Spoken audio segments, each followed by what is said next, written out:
Lindsay De Vera binigyan ng bahay at kotse ni Dingdong Dantes.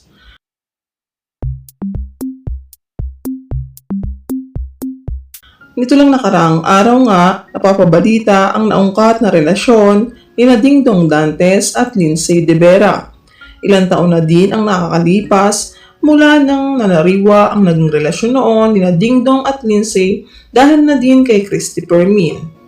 Ayon sa source na naging interview kay Lindsay, inamin ito na binigyan siya ni Dingdong ng bahay at kotse na nagkakahalaga ng milyon. Marami ang nagulat sa naging pagsisiwalat na ito ni Lindsay. Hanggang ngayon umano ay ito pa din umano ang tinitirahan ni Lindsay pati na din ang kanilang anak. Maging ang kotse umano na binigay ni Dingdong ay gamit pa din umano ni Lindsay ngayon. Marami naman sa mga netizens ang gulat na gulat sa naging pag-amin na ito ni Lindsay. Ayon sa ilan, wala talaga umanong lihim na hindi nabubulgar.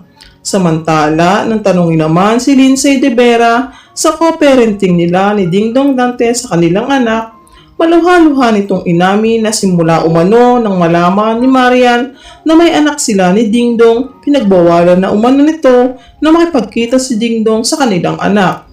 Sustento lamang umano ang ibinibigay ni Dingdong sa kanilang anak, pero hindi umano naging ama physically si Dingdong sa kanilang anak. Hindi umano hangad ni Lindsay ang yaman ni Dingdong, nais lamang umano niya na makasama ito ng kanilang anak. Hindi umano pera o material na bagay ang makakapagpasaya sa kanilang anak, kundi ang makita at makasama nito ang kanyang ama kahit sandali lamang.